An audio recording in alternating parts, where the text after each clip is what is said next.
సుమన్ టీవీలో మీ business promotions కోసం ఈ కింది నెంబర్ను సంప్రదించగలరు.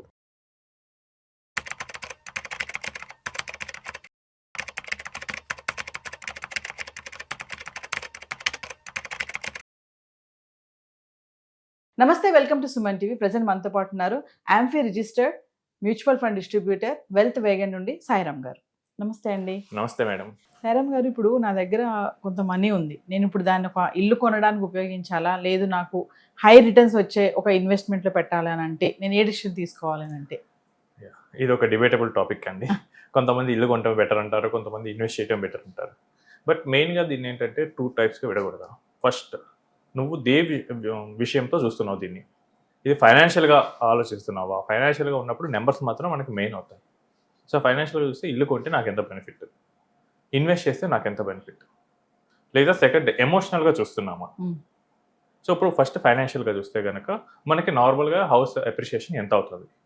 ఇప్పుడు నేను ఒక ₹1,00,00,000 ఉన్న ఇల్లులో నేను కొన్నాను. నాకు ఎంత రెంట్ సేవ్ అవుతుంది? మేబీ నేను 20,000 రెంట్ పే చేస్తున్నాను హౌస్కి. ఇప్పుడు నేను ఇల్లు కొంటే ఏమవుతుందంటే నాకు ఈ 20,000 కట్టాల్సిన అవసరం లేదు. నాకు ఓన్ హౌస్ కాబట్టి నా దగ్గర ఉన్న క్యాష్తో నేను కొనుక్కున్నాను. సో నాకు ఈ 20,000 రెంట్ మాత్రం సేవ్ అవుతుంది.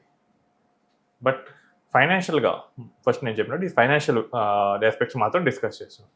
సో ఇప్పుడు నేను ₹1,00,00,000 ఇల్లు కొనకుండా బ్యాంక్లో పెట్టాను. 6% ఇంట్రెస్ట్ స్టేట్ బ్యాంక్ ఇస్తుంది, 6.3 కూడా ఇస్తుంది. 6 తీసుకుంటే ఇయర్కి నాకు 6 లక్షలు వస్తాయి. 6 లక్షలు అంటే ఇప్పుడు నాకు 20,000 రెంట్. స్టిల్ నాకు ఎఫ్డీలో పెట్టుకుంటే ఇంకా ఎక్కువ వస్తుంది కదా. సెకండ్, దీన్ని ఎఫ్డీ కన్నా నేను ఇంకెక్కడైనా ఈక్విటీస్లో ఇన్వెస్ట్ చేశాను. నాకు 12% రిటర్న్ వర్కౌట్ అయింది. 12% రిటర్న్తో నేను చూసుకుంటే నాకు 12 ఇయర్స్ తర్వాత చూసుకుంటే నా ₹1,00,00,000 4 కోట్లు అవుతుంది. సో నా హౌస్ రేట్ ఎంత పెరుగుతుంది? సో హౌస్ అంతే రేట్లో పెరుగుతుందా లేదా అది మళ్ళీ చూసుకోవాల్సి వస్తుంది. హౌస్ రేట్ పెరగాలంటే ఒకే ఒకటండి. సో మన సిటీలో ఉండే యావరేజ్ శాలరీస్ అనేవి పెరగాలి. యావరేజ్ శాలరీ పెరగకుండా హౌస్ రేట్లు పెరగవు. మనం ఎంత ట్రై చేయండి, కొనేవాడు లేకపోతే అమ్మేవాడు అంత హై ప్రైజులు పెట్టుకుని ఎందుకు అమ్ముతాడు? సో కొనేవాడి దగ్గర ఫైనాన్షియల్ కేపబిలిటీస్ ఉండాలి. కోవిడ్ ముందుకి కోవిడ్ తర్వాతకి ఏంటంటే మనకి శాలరీస్ బాగానే పెరిగాయి. 2014 నుంచి 2024కి తీసుకోండి. యావరేజ్ ఐటీ ఎంప్లాయ్ యొక్క ఇన్కమ్ ఎంత ఉంది, ఫార్మా ఎంప్లాయ్ యొక్క ఇన్కమ్ ఎంత ఉంది? సో మనకి సిటీలో యావరేజ్ ఇన్కమ్ ఎలా పెరిగింది ఆ మిడిల్ క్లాస్లో? దానివల్ల మనకి హౌస్ ప్రైజెస్ పెరిగాయి. నెక్స్ట్ ఇప్పుడు కూడా అదే ట్రెండ్ ఉందా లేదా అది మనం చెక్ చేసుకోవాల్సి వస్తుంది. ఒకవేళ ట్రెండ్ ఉంటే కనుక పెరుగుతుంది, ట్రెండ్ లేకపోతే కనుక అంత పేస్ మీద పెరగదు. మనం హైదరాబాద్ కన్నా మనం పూణే కానీ, ముంబై కానీ, బెంగళూరు లాంటి సిటీస్ కనుక చూస్తే కనుక అక్కడ అంత రేటు మీద ఇన్కమ్స్ పెరగట్లేదు. సైమల్టేనియస్ అదే ఆ ఏరియాస్లో హౌసెస్ రేట్స్ కూడా అంతగా పెరగట్లేదు. సో పీక్ వచ్చేసాయి. ఈవెన్ అదంతా ఎందుకంటే మనం ఇప్పుడు హైదరాబాద్లో చూసుకుందాం, నానక్రామగూడ వర్సెస్ జూబ్లీ హిల్స్. సో జూబ్లీ హిల్స్లో ఎంత గ్రోత్ ఉంది అండ్ ఫైనాన్షియల్ డిస్ట్రిక్ట్లో ఎంత గ్రోత్ ఉంది, సో మనకు అర్థమవుతుంది.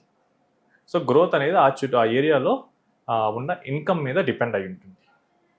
సో ఇప్పుడు నాకు హౌస్ జనరల్గా మనకి ఏంటంటే హౌసెస్ ఆర్ రియల్ ఎస్టేట్లో ఉండేవి ఏంటంటే 10% అప్రిషియేట్ అవుతూ ఉంటాయి. సో ఇప్పుడు 10% అప్రిషియేట్ అయితే నాకు ఈక్విటీస్లో 12% వస్తుంది.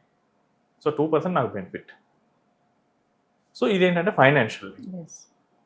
ఇప్పుడు మనం లాజికల్గా చూద్దాం, ఎమోషనల్గా చూసుకుంటే ఇల్లు కొనడం అనేది ఒక గోల్. ఇది ఒక్కటే గోల్ ఉంటుందా? ఇల్లు కొనటం ఒక గోల్, రిటైర్మెంట్ పీస్ఫుల్గా మెయింటైన్ చేయడం ఒక గోల్, కిడ్స్కి హయ్యర్ ఎడ్యుకేషన్ ఒక గోల్, వాళ్ళ మ్యారేజెస్ ఒక గోల్, ఇలా మల్టిపుల్ గోల్స్ ఉంటాయి. ఈ మల్టిపుల్ గోల్స్లో ఏది ప్రయారిటీ?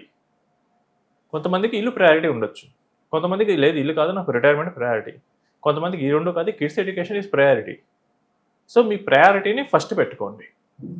ఇప్పుడు మీకు కిడ్స్ ఎడ్యుకేషన్ ప్రయారిటీ ఉంది. సో మీ దగ్గర ₹1,00,00,000 ఉన్నాయి. కిడ్స్ జస్ట్ వాళ్ళు first class or second class చదువుతున్నారు. ఈ ఎడ్యుకేషన్ ఇన్ఫ్లేషన్ ఎంత పెరుగుతుంది? సో ఎడ్యుకేషన్ ఇన్ఫ్లేషన్ మనకి ఒకప్పుడు చూసుకుంటే కనుక 10 years or 15 years back, even 10 years back చూసుకుంటే కనుక చాలా టైంలో ఈ బీటెక్కి 20 lakhs అలా అయ్యేది. ఇప్పుడు చూసుకుంటే కనుక ఈజీగా 50-60 lakhs అవుతుంది పెద్ద కాలేజెస్. ఇలానే ట్రెండ్ కంటిన్యూ అయితే నెక్స్ట్ 12-13 ఇయర్స్లో ఆటోమేటిక్గా అది 1.5 crore వరకు వెళ్తుంది. సో ఈ 1.5 crore నాకు ఆ టైంకి నేను ఏదైనా చేయగలనా? నాకు ఏదైనా ఆల్టర్నేట్ ప్లాన్ ఉందా? లేదు. Then I should invest my majority of corpus ఇప్పుడున్న 1 crore నేను కిడ్స్ ఎడ్యుకేషన్ కోసం ఇన్వెస్ట్ చేయాలి. ఎస్. అలా చేయకపోతే ఆ టైంలో నేను కాలేజ్ వాళ్ళకి సీట్ వచ్చినా కానీ క్యాష్ క్యాష్ కట్టలేదు. మనీ కట్టకపోతే ఇవ్వరు. దీస్ డేస్ ఎడ్యుకేషన్ కూడా కమర్షియలైజ్ అయిపోయింది. ఎస్. సో ఇప్పుడు గోల్ వైజ్గా మనం ప్రయారిటీ తీసుకొని వెళ్ళాలి. కిడ్స్ ఎడ్యుకేషన్ నాకు ఆల్రెడీ సరిపడా రిసోర్సెస్ ఉన్నాయి అనుకుంటే నెక్స్ట్ ప్రయారిటీ ఏంటి? నీ హౌస్ కొట్టడం ప్రయారిటీయా లేదా నీ రిటైర్మెంట్ ప్రయారిటీయా? సో ఒకవేళ ఏజ్ నాకు ఉంది, ఐ వాజ్ 35, సో స్టిల్ నాకు ఒక 15 years కెరియర్, 15-20 years కెరియర్ ఉంది అనుకుంటే కనుక దెన్ నా ఇన్కమ్ ఎలా గ్రో అవుతుంది? కొన్ని సెక్టార్స్లో ఇన్కమ్ బాగా గ్రో అవుతుంది, కొన్ని సెక్టార్స్లో అంత గ్రో అవ్వదు. సో మన ఏ సెక్టార్లో ఇన్కమ్ గ్రోత్ ఎంత ఉంది, సో దాంతో నేను రిటైర్మెంట్ ప్లానింగ్ అనేది చేసుకోగలనా లేదా, అది మనం చూసుకోవాలి. అంతేగాని పక్కనోడు కొన్నాడు, ఇంట్లో వాళ్ళు ఏదో అంటున్నారు, మనం ఇప్పుడు కొనాలి, సో సొంత ఇల్లు ఉంటే మనం ఏది చేసుకున్నా కానీ ఎవరు అనరు, ఇలాంటి ఎమోషనల్ వాటికి వెళ్ళకూడదు. మీ గోల్స్ని ఆర్డర్గా పెట్టుకొని ఏది ప్రయారిటీ, ఏది మనకి 1 or 2 years లేట్ అయినా పర్వాలేదు. ఇప్పుడు మీరు హౌస్ కొంటే 1 or 2 years లేట్ అయినా కానీ పెద్దగా వచ్చే నష్టం లేదు. But me kids education 1 or 2 years late అవ్వలేదు. కరెక్ట్గా వాళ్ళకి ఏజ్ వచ్చేస్తే అడ్మిషన్ జూన్ జూలైలో స్టార్ట్ అయిపోతుంది. మీరు ఆ టైం మిస్ అయ్యారంటే మళ్ళీ నెక్స్ట్ ఇయర్ అయితే లేదా చిన్న కాలేజీలో చేర్పించాల్సి వస్తుంది. సో చిన్న కాలేజీలో చేర్పిస్తే వాళ్ళ ఫ్యూచర్ మొత్తం చేంజ్ అవ్వచ్చు. ఇప్పుడు పెద్ద కాలేజీలో సో ఒక ఐఏఎం లాంటి కాలేజీలో వెళ్తే యావరేజ్ ప్యాకేజ్ 30 lakhs ఉంటుంది టాప్ కాలేజెస్. దాని బదులు నేను హైదరాబాద్లో ఉన్న ఒక చిన్న ఎంబీఏ కాలేజీలో చేర్పిస్తాను, 3 lakhs బయటకు వస్తాడు. కొంతమంది చెప్తారు టాలెంట్ ఉన్నవాడికి ఎక్కడైనా ఒకటే, బట్ ఆపర్చునిటీస్ ఎక్కడ పడితే అక్కడ రావండి. సో నీకు ఐఏఎంలో వచ్చే కంపెనీస్ ఏంటి వర్సెస్ నీకు నార్మల్ కాలేజీలో వచ్చే కంపెనీస్ ఏంటి? సో మీకు ఇది రియల్ కేసే చెప్తాను madam. So one of my client IIM కల్కటాలో 30 lakhs package, Boston consultancy group వచ్చింది. It's world's top most consulting group.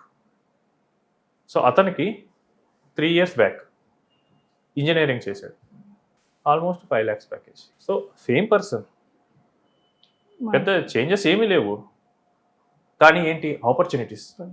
Engineering కాలేజీలో ఆ కంపెనీ రాలేదు, ఇప్పుడు ఇక్కడ పెద్ద కాలేజీలో వచ్చింది. సో దానికి పే చేయాలి. సో ఇప్పుడు ఐఏఎమ్స్లో ఇట్ విల్ టేక్ 20 years, ఐఏఎమ్స్లో it will take 20 lakhs, 25 lakhs కూడా అవుతుంది. దానికి నేను పే చేశాను కాబట్టి నాకు ఇప్పుడు అంత ప్యాకేజ్ వచ్చింది. సో అక్కడ ఆపర్చునిటీస్ ఆ లెవెల్లో ఉంటాయి. నాకు స్కిల్ ఉంది వస్తుంది అంటే మేబీ అన్నిసార్లు రాకపోవచ్చు. ఆపర్చునిటీస్ ఉన్న దగ్గరికి మనం వెళ్ళాలి. సో మీకు ఏది ప్రయారిటీ దాన్ని బేస్ చేసుకొని మనం తీసుకోవాలి. అండ్ కొంతమంది ఏం చేస్తారంటే ఆల్రెడీ ఒక హౌస్ ఉంటుంది, మనీ ఉన్నప్పుడు రెండో హౌస్ కొందాం ఆ రెంటల్ పర్పస్. ఇక్కడ ఎమోషన్ తీసుకోవద్దు, ఇక్కడ ప్యూర్లీ మీరు మ్యాథే చూస్తున్నారు. మీకు రెంట్ అంటే కనుక డబ్బులు వస్తాయి, ఒక ప్యాసివ్ ఇన్కమ్ కింద వస్తుంది. అప్పుడు అది ఎంత, వాట్ ఈస్ ద ఈల్డ్, దాని బదులు నేను ఇంకెంతకన్నా బెటర్ ఏదైనా చేయగలనా. సో ఇవన్నీ చూసుకుంటూ ఉండాలి. సో సింపుల్గా ఏంటంటే ఈ క్వశ్చన్కి ఆన్సర్ మీరు ఏ విధంగా చూస్తున్నారు. If you are looking financially then simple answer is invest చేస్తే ఎక్కువ రిటర్న్ వస్తుంది. ఎమోషనల్గా చూస్తే కనుక హౌసే ఒక్కటి రాదండి. మీకు హౌస్ కన్నా కొంతమందికి వేరే ప్రయారిటీస్ ఉండొచ్చు. మీ ప్రయారిటీ ఏంటి? హౌసే ప్రయారిటీ అంటే హౌస్ కొనాల్సి వస్తుంది. నాకు కిడ్స్ ఎడ్యుకేషన్ ప్రయారిటీ, బట్ నాకు దానికి వేరే ప్లాన్ ఏర్పాటు చేసుకున్నాను. దీనికి ఒక ల్యాండ్ ఉంది, దీన్ని వాళ్ళు 10th classకి వచ్చేసరికి నేను అమ్మేస్తాను, then it is fine. So మన గోల్స్ని ఏ విధంగా ప్రయారిటైజ్ చేసుకొని దానికి మనకున్న సేవింగ్స్ని ఎలా క్రియేట్ చేస్తున్నాం దాన్ని బట్టి ఉంటుంది. అంతేగాని బ్లైండ్గా హౌసే కరెక్ట్, బ్లైండ్గా ఇన్వెస్ట్మెంటే కరెక్ట్ అంటే ఏది ఉండదు. ఎందుకంటే నేను చూశాను జెరోదా కో-ఫౌండర్స్, ఆయన అసలు ఇల్లు కొనటం వేస్ట్ అని చెప్పాడు. 1 day ఆయన పెద్ద ఇల్లు కొనుక్కున్నారు. సో ఆయన ఏంటంటే దీనికి ఎన్నాళ్ళు ఉన్నా కానీ ఇల్లు అనేది డిప్రిషియేట్ అవుతుంది అనే థాట్లో ఉన్నాడు. బట్ 1 day ఏమైందంటే వాళ్ళ ఓనర్స్ మీరు ఖాళీ చేయాలి అనేసరికి ఒక ఎన్నాళ్ళు అని చెప్పి అద్దెల్లో ఉంటాం. ఆయనకు అప్పుడు ప్రయారిటీస్ మారిపోయాయి. సో మనం ఉండే పొజిషన్, మనకు ఉండే ప్రయారిటీస్ బట్టి మనం హౌస్ వైపు వెళ్ళాలా లేకపోతే వేరే వాటిలో ఇన్వెస్ట్ చేయాలనేది ఉంటుంది. సో ఫైనాన్షియల్గా చూసుకున్నప్పుడు ఒక ఆన్సర్ వస్తుంది, ఎమోషనల్గా చూసుకున్నప్పుడు ఒక ఆన్సర్ వస్తుంది, అండ్ ఎమోషనల్గా చూసుకున్నప్పుడు గోల్స్ ప్రయారిటీస్ బట్టి మారుతూ ఉంటాయి. సో మనకేంటంటే అంబానీ లాగా 100 కోట్లు ఉంటే కనుక నేను అన్నీ చేసేయగలను, నేను ఇల్లు కొనుక్కోగలను, నేను రిటైర్మెంట్ అన్నీ చేయొచ్చు. బట్ అన్నీ ఉండవు కాబట్టి మనకి కామన్ మ్యాన్కి ఏంటంటే వీళ్ళలో ఏది ప్రయారిటీ, రిసోర్సెస్ లిమిటెడ్గా ఉంటాయి కాబట్టి వాళ్ళకి సేవింగ్స్ అనేది లిమిటెడ్గా ఉంటాయి కాబట్టి ఏది ప్రయారిటీ ఆ ప్రయారిటీ ఫస్ట్ అచీవ్ చేయాలి. అండ్ ఫ్యూచర్లో next least priority next plan చేసుకుంటూ ఉంటే కనుక సరిపోతుంది. రైట్.